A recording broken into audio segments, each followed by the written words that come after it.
14절에서 25절입니다.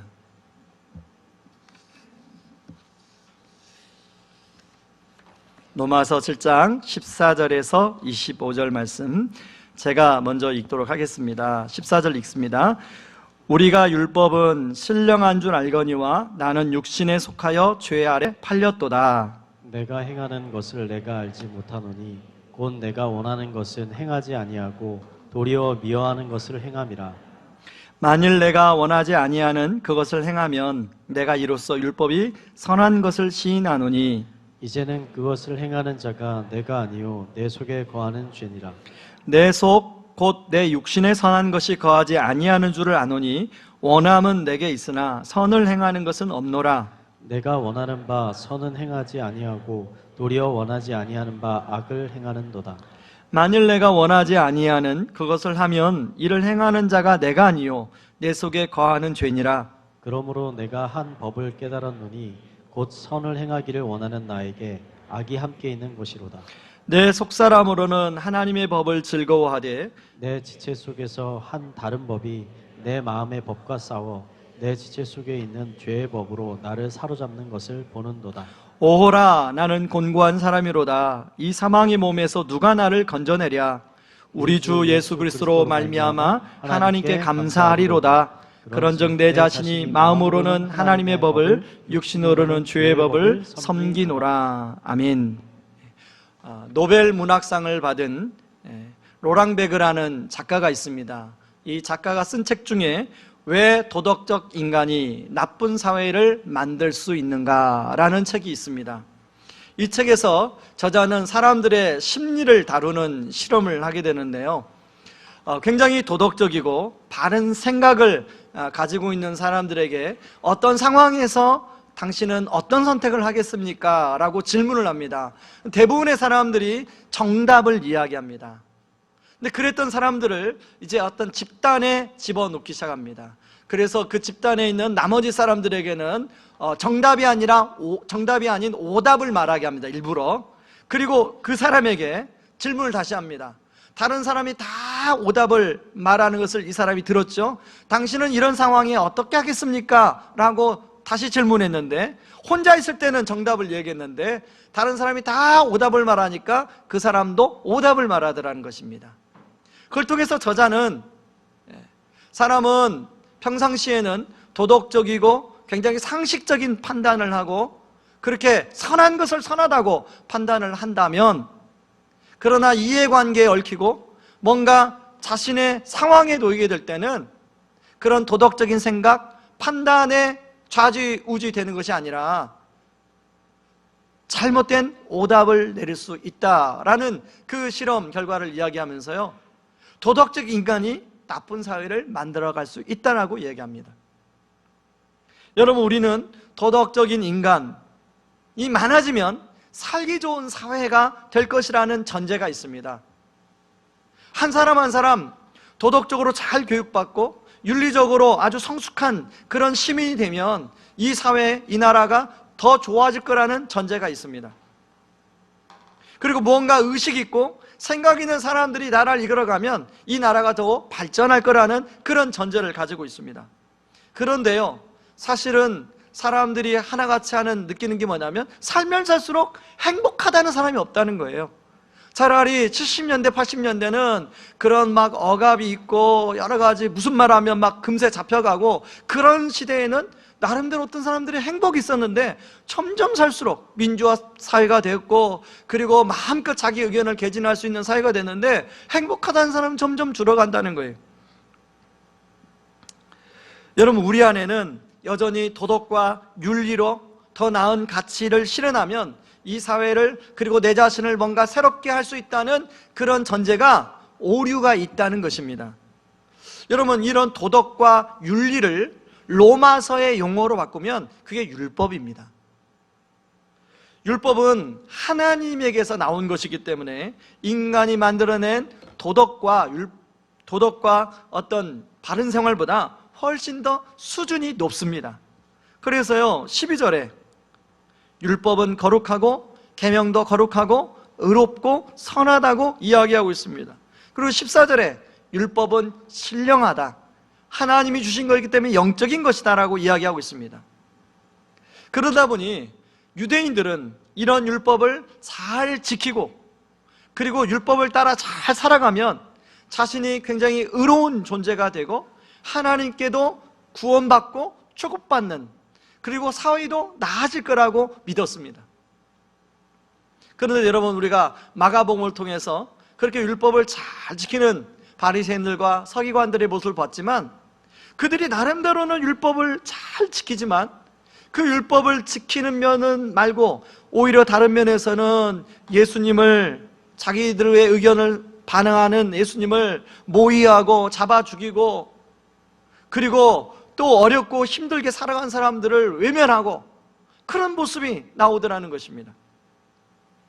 바울은요, 그 이유가 무엇이냐고 말하면 율법은 선하지만 이미 우리의 육신, 우리가 입고 있는 육신이 죄에 오랫동안 물들어 있기 때문에 아무리 율법이 들어와도 그것이 잘 변하지가 않는다는 거예요.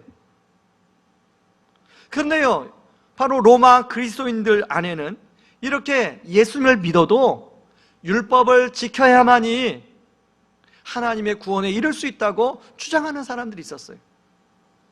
그래서 이런 사람들은 평상시는 예수님을 믿고 있는데 결정적일 때는 자신 스스로를 의지해요.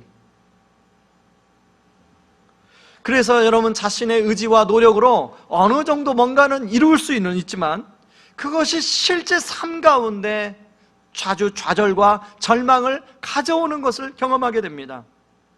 바울은 이런 사람들에게 뭐라고 얘기하냐면, 자신의 실존을 있는 그대로 고백하며 자신을 의지하고 호소하는 방법으로는 우리가 살아갈 수 없는 연약한 인간이라는 것을 이야기하고 있습니다. 여러분, 로마서 7장 15절 말씀을 같이 한번 읽어보겠습니다. 같이 읽습니다. 내가 행하는 것을 내가 알지 못하노니 곧 내가 원하는 것은 행하지 아니하고 도리어 미워하는 것을 행함이라. 19절 말씀도 같이 읽어볼까요? 내가 원하는 바 선은 행하지 아니하고 도리어 원하지 아니하는 바 악을 행하는도다. 당신들만 그런 게 아니라 나도 그렇다라고 바울은 솔직하게 얘기합니다. 바울은 여기서 바로 나라고 표현하면서 자신도 율법이 선한 것인 줄 알지만 마음속에서는 선을 행하고 싶지만 실제로 뜻대로 잘 안 됩니다 라고 이야기를 하고 있어요. 그래서 학자들 경우에는 바로 오늘 본문에 나오는 이 나라는 사람이 과연 예수를 믿는, 예수 안에서 정말로 자유한, 예수님을 잘 믿는 바울이 맞는가? 그래서 다양한 의견들이 있습니다. 어떤 한 의견은요, 이건 바울이 아닐 것이다. 바로 여기서 나오는 나는 바울이 예수를 믿지만 아직 덜 성숙한 유대인 그리스도인들을 의인화해서 표현했을 것이다 라고 말하는 의견이 있어요. 바로 우리가 아주 참 존경하는 마틴 노이드 존스 목사님이나 존 스터트 목사님 같은 분들은 이런 의견을 이야기합니다. 그런가 하면 아니다, 여기서 나는 바울 자신이 맞고 바울의 실제적인 고백이다 라고 말하는 또 학자들이 있습니다. 바로 어거스틴, 존 스터트보다 훨씬 더 영적인 선배죠. 어거스틴. 그리고 제가 자주 인용하는 팀 켈러 목사님도 이런 의견을 펼치고요, 오카너 목사님도 그 책에 보면 이렇게 나옵니다. 본인이 학문으로 로마서를 연구할 때는 자기의 의견이 존 스터트나 노이드 존스 의견을 따랐는데 본인이 목회하면서 경험해보니 바로 어거스틴의 의견이 맞는 것 같다라고 옥 목사님이 이야기하세요. 저도 후자가 맞는 것 같아요. 제가 살면 살수록 얼마 살아보진 않았지만 깨달아지는 것이, 내 힘으로 되는 것보다 안 되는 게 훨씬 많구나. 그리고 내 도덕과 윤리로 나름대로 열심히 살아보려고 하지만, 나름대로 말씀을 읽고 말씀에 순종하려고 하지만 순종하는 것보다 순종 못하는 게 훨씬 많은 제 자신을 발견합니다. 여러분, 큐티 하면서 제가 그 D형 큐티 가르치잖아요. 관찰, 해석, 묵상, 적용. 그래서 저도 나름대로 적용을 합니다. 6화 원칙에 의해서 언제 어디서 무엇을 어떻게 해야 할까 적용하는데, 나중에 보면 적용에 실천에 옮긴 것보다 실천에 옮기지 않은 게 훨씬 많아요. 한 10개라면 하나 정도는 실천에 옮기고 9개 정도는 실천에 못 옮기는 저 자신을 발견할 때마다 뭐지? 나는 왜 이러지? 자꾸 막 좌절과 책망이 들어요. 성도님들도요, 가끔 와서 저에게 하시는 이야기가 이런 얘기를 합니다. 목사님, 예배 드릴 때 그리고 막 찬양을 부르고 그리고 말씀을 듣고 막 그럴 때는 그렇게 말씀대로 해야지. 그런데 삶의 현장으로 돌아가면 다 잊어버리고 원래 본성대로 산다는 거예요. 말씀대로 순종하는 것보다 순종하지 못하는 게 훨씬 많은데, 목사님, 그런 내가 과연 하나님 앞에 나와 또 예배하는 게 맞습니까?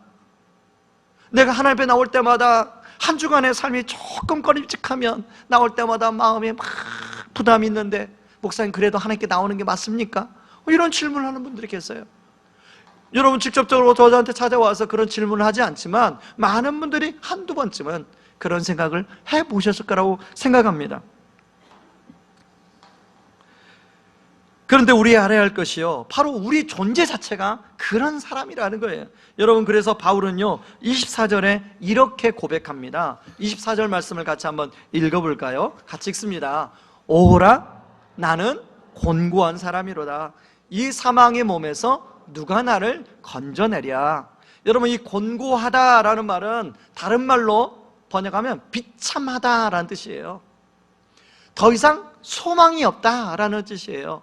그래서 다른 번역 성경에서는요, 나는 비참한 인간입니다, 이렇게 번역하고 있어요. 여러분, 바울이 이렇게 고백하는 것은 바울이 성경 지식을 몰라서가 아닙니다. 바울은 거의 학자들이 하면 바울은 구약을 다 암기한 사람이 아니었을까, 이렇게 봅니다. 성경 지식을 모르는 사람이 아니었죠. 그리고 수많은 학문을 연구한 사람입니다. 그리고 또 은혜 안에 거하고 있는 사람입니다. 그런데 자기 자신을 보니 자신의 힘으로는 아무것도 할 수 없다고 고백하고 있는 거예요. 그런데 바울이 그렇다면 우리는 어떻습니까? 여러분, 우리가 이럴 때 우리가 고백해야 할 말이 있는데, 저를 한번 따르시기 바랍니다. 내 힘만으로는 안 된다는 처절한 인식. 여러분, 오늘 본문은요 11절에 걸쳐 있는데요, 이 짧은 본문 속에 반복되어지는, 자주 나오는 단어가 하나 있습니다. 나 혹은 내가 라는 단어가 나오는데 총 25번이 나옵니다. 여러분, 오늘 성경을 한번 펼쳐가지고 볼펜을 꺼내서 한번 동그라미를 한번 쳐보세요. 그런데 오늘 본문에 나오는 이 나라는 사람은 점수로 매긴다면 몇 점 정도나 줄 수 있을까요?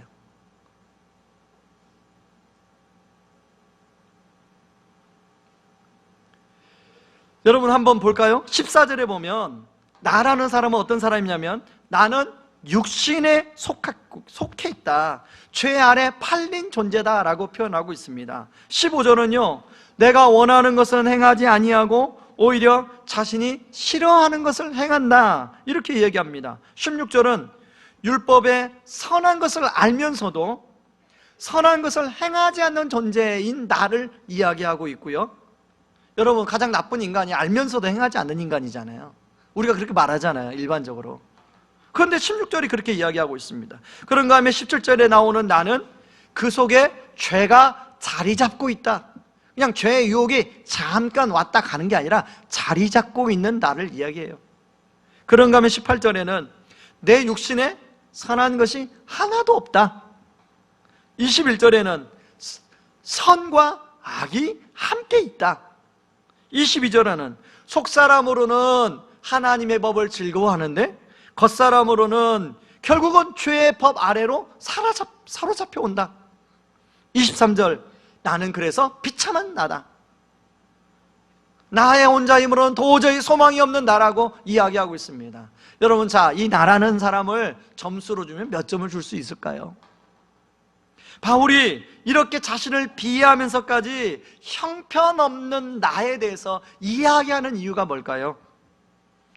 나란 존재는 의지할 만한 존재가 아니라는 거예요. 바울은요, 누구보다도 율법을 알고 배우고 율법대로 살려고 애를 썼던 사람이에요. 그리고 자신의 의지를 의지에 호소해서 뭔가 자신의 의를 끊임없이 추구하려고 했던 사람이에요. 소위 율법으로 돌을 닦은 사람이죠. 그런데 바울이 돌을 닦아보니 율법을 지키면 지킬수록 깨닫는 것이 내가 죄인이라는 걸 깨닫는다는 거예요. 내 안에 선한 것이 하나도 없다는 걸 깨닫는다는 거예요. 내가 오라 나는 곤고한 사람이라는 걸 깨닫는다는 거예요. 그런데요, 예수를 믿어도 마찬가지라는 거예요. 여러분, 바울 안에는 한 가지 예수를 믿고 달라진 것이 있다면 보배이신 예수님을 그렇게 표현하고 있는데요, 그리고 우리를 질그릇이라고 표현하고 있는데요, 그 보배이신 예수님을 알아가면 알아갈수록 내 자신이 질그릇이라는 것을 발견하게 된다고 바울은 고백하고 있습니다. 여러분, 질그릇은 어떤 그릇입니까? 집에서 설거지를 하다 보면요, 요즘에 이런 접시는 웬만하면 이렇게 설거지하다가 튀어나가면 깨지질 않아요.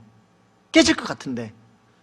그런데 질그릇은 조금만 다른 그릇이 닿아도 깨져버리는 그릇이에요. 여러분, 바로 우리가 그런 존재라는 거예요.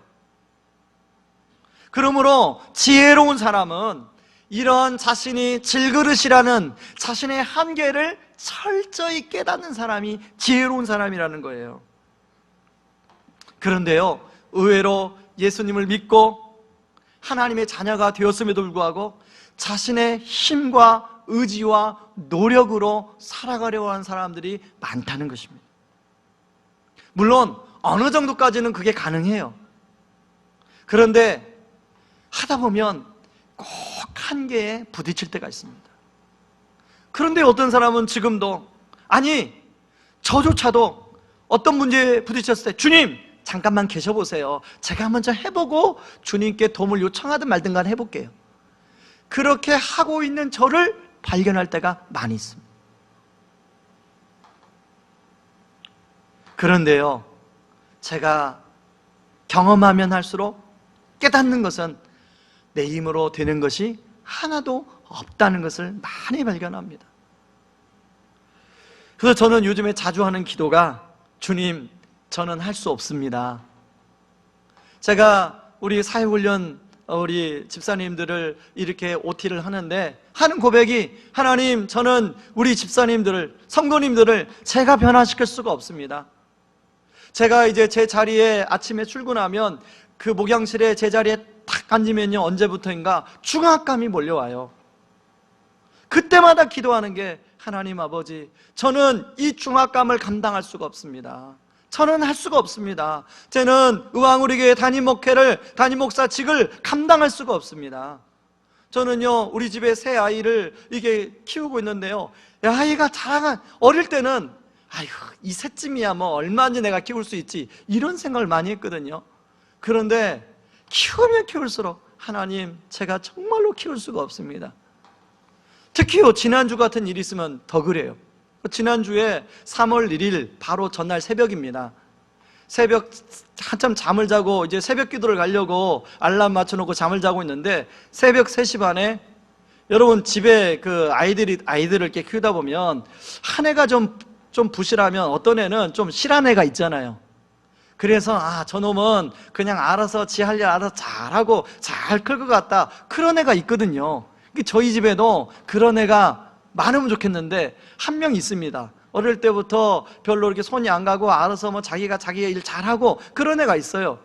그래서 저는 쟤만큼은 별로 부모 속을 새기지 않겠지라고 생각을 했어요. 근데 새벽 3시 반에 갑자기 어디서 우는 소리가 들리는 거예요. 그러면서 갑자기, 엄마, 내 얘기 좀 들어보세요. 그리고 눈 떠보니까 우리 침대에 애가 와가지고 지네 엄마한테 자꾸 그런 얘기를 하고 있는 거예요. 그래서 제가 그러니까 자기 엄마가, 야, 나 자야 돼. 나 새벽 기도 가야 되거든. 너 아침에 얘기해. 그러니까 얘가 내 얘기 좀 들어보시라니까요, 이러면서 계속 우는 거예요. 그래서 제가 자리를 바꿨습니다. 그리고 그 아이를 등을 토닥토닥 들어주면서, 그래, 이야기해봐, 아빠가 들어줄게. 그랬더니 이 아이가 그러는 거예요. 아빠, 나 학교 가기 싫어요. 학교 가는 게 두려워요. 이제 내일 모레면 계약인데 저 병원만 2주만 병원에 입원시켜주면 안 될까요? 저 그냥 다른 거 안 하고 병원에 가만히 있을게요. 어디서 들었는지요? 프로포폴 맞고 자고 싶대. 2주 동안. 그러면서 아빠 제가 며칠 동안 잠을 못 잤어요. 제가 며칠 동안 밥을 못 먹었어요. 새 학기가 시작되는 게 너무 두려워요. 그 공부 잘하는 아이들하고 와서 경쟁해야 되는 게 너무 저한테 압박감으로 다가와요. 저는 그 아이가 그런 생각을 갖고 있다는 걸 한 번도 생각을 못했어요. 물론 어느 정도는 스트레스가 있겠지라고 생각했는데 그 아이가 그런 반응을 할지는 한 번도 생각 못했어요. 그러면서요 무조건 병원에 입원시켜달라는 거예요. 여러분 그 새벽에 제가 어떻게 느끼겠습니까? 당장 내일 자기 병원에 데려다라는 거예요.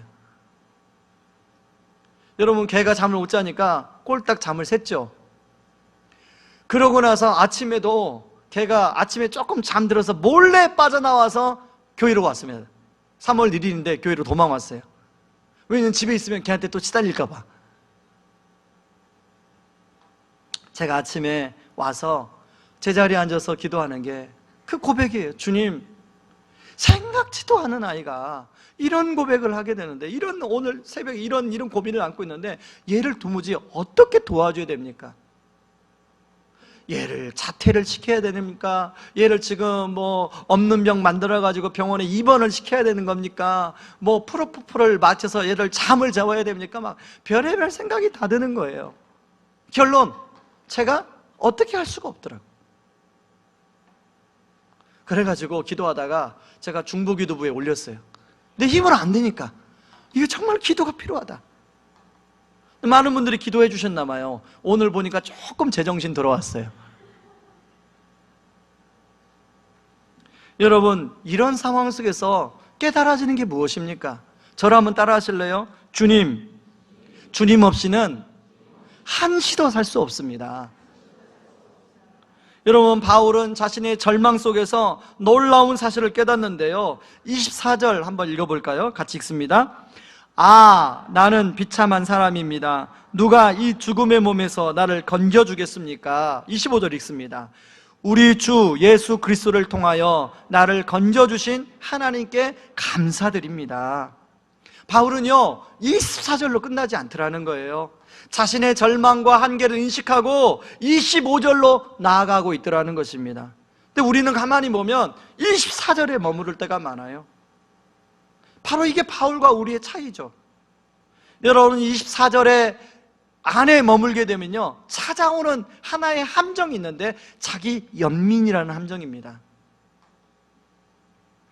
나는 아무리 해도 안 되는구나. 나는 나 혼자서 이렇게 힘든구나. 나는 왜 이렇게 힘이 없을까? 나는 왜 이렇게 안 될까? 차라리 포기하는 게 낫지 않을까? 이런 생각이 마음속에서 막 올라오는 게 그게 자기 연민이에요. 그래서 마음이 너무 괴로우니까 그 문제를 직면하는 게 아니라 회피하려고 하는 게 그게 자기 연민입니다. 그런데요 의외로 요즘 젊은이들이 이런 사람이 많대요. 특별히 취업을 준비하는 우리 그 청년들, 수많은 기업에 이제 서류를 작성해서 집어넣고 면접을 보고 마지막 단계에 가서 또 면접에서 안 되고 그러면서 수없이 실패와 좌절을 경험하면서 많은 청년들이 자신의 인생을 포기하는 그런 청년들이 많다는 거예요. 나란 인간은 안 되는구나. 나는 왜 이러지? 내가 괜찮은 인간이라고 생각했는데 이게 안 되는구나. 그런 청년들이 의외로 많다는 거예요. 저는요 저에게 왜 우리 그 믿을 만한, 믿는다고 생각한 그 아이가 그 3월 1일이 시작되는 그 새벽에 왜 와서 그런 반응을 했을까를 곰곰이 제가 다시 기도하면서 생각해 봤습니다. 일부 끝나고서도 기도하는 가운데 생각해 봤어요. 하나님이 주시는 메시지가 있더라고요. 네 아이니까 그렇게 힘들었지. 그 아이가 잠 못 자고 무조건 무조건 병원에 입원시켜달라고 하니까 힘들었지. 지금 우리 성도님들이 그렇단다. 성도님들의 자녀들 가운데 그런 자녀가 있단다. 그 음성을 저에게 깨달음으로 주시는 거예요. 여러분, 오늘 예배드리는 분 가운데도 이런 자기 연민과 씨름하다가 이 자리에 나오신 분이 계실 거예요. 아니면 자기 자녀, 이런 자기 연민과 씨름하는 자녀를 붙들고 있다가 이 자리에 나오신 분도 계실 거예요. 저에게도 이렇게 지독한 자기 연민이 찾아온 순간이 있었습니다. 2004년도에 제가 정말 간절히 기도한 끝에 기도의 응답으로 분당 우리 교회에 부임을 했습니다. 그리고 너무 재밌고 즐겁게 기도하는 교회니까요. 너무 재밌고 즐겁게 사역을 했어요. 근데 2005년도 말에 그 목사님이 불러서 갔더니 온기선 목사, 너는 우리 교회랑 맞지 않은 것 같으니까 사임해라. 파이어 통보를 받았습니다. 사실 2005년도 말에 그 파이어 통보를 받았지만요, 2005년도 여름부터 그런 징조가 있었습니다. 교역자 회의가 있으면 항상 나오는 이야기가, 여기서 한 2명 정도는 우리 교회를 떠나야 된다. 알아서 그만둬라. 내가 말하기 전에 알아서 그만둬라. 이 이야기를 매주 들었어요. 매주. 그 듣는 가운데 아이, 나는 아니겠지. 아이, 설마 나겠어. 나처럼 열심히 하는데 왜 나야? 그렇게 생각을 했는데요, 딱 뚜껑을 여니까 그게 전 거예요. 근데 더 비참한 것은, 예를 들어서 제가 노력을 안 하고 그냥 대충 하고 이래서 이런 결과를 맞았다면 그 문제가 안 되잖아요. 아, 당연할 수 있지. 그럼 저 나름대로는 막 최선을 다해서 신방도 막 일주일에 20가정 이상씩 하고, 거기서 제자 훈련도 2개, 3개씩 하고, 그리고 또 선교분과 이웃사랑분과 부서는 왜 이렇게 많은지, 그 부서를 다 쫓아다니면서 거의 밤 11시 전에 집에 들어가 본 적이 없어요. 그렇게 막 했는데 그런 결과가 오니까 제 안에 자기 연민이 빠지는 거예요. 아, 나는 해도 안 되는 인간이구나. 나는 아무리 해도 난 이거밖에 안 되는구나. 내가 여기서 사임하고 다른 교회 가도 나는 하나님 앞에 쓰임받을 수 없는 인간이구나. 이런 생각이 마음속에서 올라오는 거예요. 여러분, 그런 통보를 받고 그런 얘기를 누구한테 하겠습니까? 그 집사람한테 그런 얘기 하겠어요? 집사람은 아무 걱정 없어요. 남편이 그런 통보를 받았나 안 받았나 아무 생각이 없죠. 그런 집사람 붙들고 이야기할 수 없어요. 그렇다고 해서 동역자를 붙들고 나 해고 통보 받았으니까 나 좀 위로해달라 할 수 없잖아요. 그런데 감사한 것은, 저를 사랑하시는 주님이 저를 24절에 머무르지 아니하고 25절로 나아갈 수 있는 은혜의 기회를 허락해 주시더라는 거예요. 그래서 바울처럼 주 예수 그리스도로 말미암아 하나님께 감사하리로다, 그 은혜를 주시더라고요. 사실 교회 개척, 저는요, 분당 우리 교회 초창기 멤버, 그 사역하는 목사님들 다 알겠지만, 저는 등수로 따지면 초창기에 제가 딱 부임하니까 6명이더라고요. 이창섭 목사님이 6명 저희들을 불러놓고 이런 얘기 하셨어요. 내가 옥 목사님하고 옥하는 목사님하고 얼마나 좋은 관계인지 아니? 그리고 옥 목사님이 나를 얼마나 사랑하는지 아니? 나도 너희들과 그런 관계가 됐으면 좋겠다. 지금이 아니라 앞으로 한 7년 후에, 앞으로 한 10년 후에 그런 관계가 됐으면 좋겠다. 그 얘기를 하는데 제 마음속에서 저게 불가능하겠죠, 하나님? 나도 저렇게 되고 싶은데 저게 불가능하겠죠? 제가 현실을 뚜껑을 딱 열어보니까 저는 1등부터 6등까지 있는데, 솔직히 제가 평가하는 저는 6등인 거예요. 나름대로 이 사람은 이런 은사가 있고 이 사람은 이런 은사가 있고, 어떤 목사님은 설교하면 성도들이 그 목사님 새벽 기도한다면 성도들이 안 나오던 성도들까지 다 나오고, 제가 새벽 기도한다고 하면 나오던 성도들도 안 나오고. 여러분, 그러니까 그런 생각이 들지 않겠어요? 그런데 주 예수 그리스도로 말미암아 하나님께 감사하리로다의 이 은혜가 제가 임하니까 교회를 개척할 수 있는 은혜를 하나님이 베풀어 주시더라고요. 저는 우리 수많은 성도님들이 여전히 24절에 오라 나는 곤고한 사람이로다 거기에 멈춰서서 자기 연민의 감정 속에 깊이 빠져들어서 그렇게 고민하고 방황하다가 저는 이 자리에 온 성도님이 있다고 믿습니다. 여러분, 자기 과신도 우리를 사망에 빠뜨리지만요, 자기 연민도 우리를 사망에 빠뜨리더라고요. 사단은 우리를 사망에 빠뜨리는 게 그게 사단의 목적이더라고요. 그런데 바울은 바로 십자가에서 나를 위해서 자기 몸을 내어주신 그 하나님의 사랑을 붙들고 그 연민의 함정에 빠지지 아니하고 25절로 나아가더라는 거예요. 여러분, 저는 로마서 8장 32절을 자주 묵상합니다. 같이 한번 읽어볼까요? 같이 읽습니다.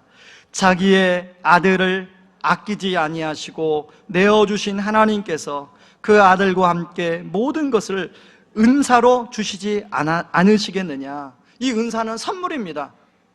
십자가에서 누구든지 모든 부모가 자기 아들을 아껴요.